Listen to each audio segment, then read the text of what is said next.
খিচুড়ি তো সেই মাছ হয়েছে। কেন রান্না করছো ভাবি? ভাইজান আমি রান্না করছি। কাজের মেয়ে রান্না করছে। অ্যাকচুয়ালি আম্মু রান্না ছাড়া আমি খাই নাই, তো কাজের মেয়ে রান্না আমি খাইতে পারি না। তুই খা, তোর কাজের মেয়ের হাতের রান্না তুই খা। এই তুই কাজের মেয়ের বেতন দেস কত বল, আমরা বল কাজের মেয়ের বেতন দেস কত? 7,000 টাকা। তোর বেতন কত? 55,000।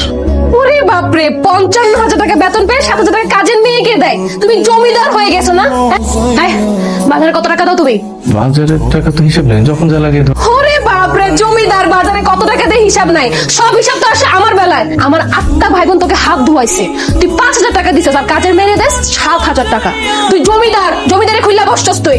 আমার অনুমতি ছাড়া একটা পয়সা যদি এই ঘর থেকে বেরোয় না, তোর খবর আছে। তাই তোর ছোট ভাই এই সংসারের ছেলে না? হ্যাঁ। তাহলে ও কাজ করে না কেন? তুই কাজ করলে ও কাজ করবে না কেন? 50-50 হওয়ার দরকার না? তো চাকরি করে না। চাকরি বাকরি কিছু করে না, না? চাকরি বাকরি আমি করাবো, আগে ওই কাজের মেয়েটার বিদায় করি, তারপর সব করবো। গরম পানিতে চুলায় আর ভাতের জন্য ওই চাল বের কর। তুমি কি করতে চাই গোলাম? প্লেটগুলো কি ধোয়া হয়েছে? বৌমা, তুমি কেন রান্নাঘরে আসছো? কিছু লাগবে আমাকে বলতা, আমি ওকে দিয়ে পাঠিয়ে দিতাম। মা, আমি দেখতে আসলাম আপনারা কি করছেন। তুমি কি করছো? এগুলো কি পরিষ্কার হয়েছে? কি কম ভাবি, আমি তো ভালোভাবে পরিষ্কার করলাম। ভালোভাবে পরিষ্কার করলে এগুলো কি? এখানে ভাত খাওয়া হয়, ভালো করে ক্লিন করতে হবে। আচ্ছা তুমি যাও, আমার রুমটা ক্লিন করো, এগুলো আমি দেখতেছি। যাও। আচ্ছা ভাবি, যাইতাছি।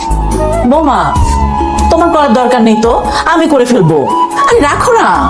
মা আপনি কি পারবেন? কেন পারবো না মা? সংসারের কাজ করতে করতে তো জীবনটাই পার করলাম, সব করতে পারি। তারা নীল ফাঁকা রাখার কি দরকার? মা, জিনিসপত্রের দাম তো অনেক বেড়ে গেছে, বেতন তো আর বাড়তেছে না। এত বড় একটা সংসার ওর সামলাইতে তো কষ্ট হয়। তাছাড়া আপনাদেরও তো বয়স হচ্ছে, আপনারা যখন থাকবেন না আমার কি হবে? মা, নীল ফাঁকে না করে দিই। না করে দিবে?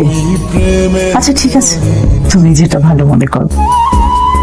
এগুলো কি শুনি? বাসা থেকে বের হয়ে আসছি, এখন তুমি আমি বিয়ে করবো। কি ফাজলামি শুরু করছো তুমি এগুলো? আমি সবকিছু বুঝতে